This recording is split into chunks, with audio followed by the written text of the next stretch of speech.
ದೆಹಲಿ ವಿಧಾನಸಭೆ ಆವರಣದಲ್ಲೇ ಭದ್ರತಾ ವೈಫಲ್ಯ ಉಂಟಾಗಿದೆ. ವಿಧಾನಸಭೆ ಆವರಣಕ್ಕೆ ಅಪರಿಚಿತ ಕಾರು ನುಗ್ಗಿಸಿದಂತಹ ಪ್ರಕರಣ ನಡೆದಿರುವಂತಹ ದೆಹಲಿ ವಿಧಾನಸಭೆ ಆವರಣದಲ್ಲೇ ಭದ್ರತಾ ವೈಫಲ್ಯ ಉಂಟಾಗಿದೆ. ವಿಧಾನಸಭೆಯ ಆವರಣಕ್ಕೆ ಅಪರಿಚಿತ ಕಾರು ನುಗ್ಗಿದೆ.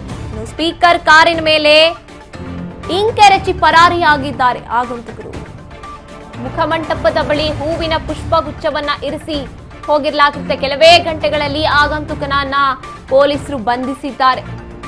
ಗೇಟ್ ನಂಬರ್ 2ರ ಬ್ಯಾರಿಕೇಡ್ಗೆ ಡಿಕ್ಕಿ ಹೊಡೆದಿದ್ದ ಈ ಅಪರಿಚಿತ ಕಾರ್ನಲ್ಲಿ ಬಂದಂತಹ ವ್ಯಕ್ತಿ ಇನ್ನು ದೆಹಲಿ ವಿಧಾನಸಭೆ ಸ್ಪೀಕರ್ ಕಚೇರಿವರೆಗೂ ಕೂಡ ಆ ವ್ಯಕ್ತಿ ಹೋಗಿರ್ತಾನೆ. ಉತ್ತರ ಪ್ರದೇಶದ ನೋಂದಣಿ ಕಾರ್ನಲ್ಲಿ ಬಂದಿರ್ತಾನೆ ಆ ವ್ಯಕ್ತಿ. ತೀವ್ರ ಶೋಧ ಕಾರ್ಯಾಚರಣೆಯನ್ನ ದೆಹಲಿ ಪೊಲೀಸರು ನಡೆಸಿರ್ತಾರೆ. ಕೆಲವೇ ಗಂಟೆಯಲ್ಲಿ ಆ ಆಗಂತುಕನನ್ನ ಪೊಲೀಸರು ಬಂಧಿಸಿರುವಂತದ್ದು.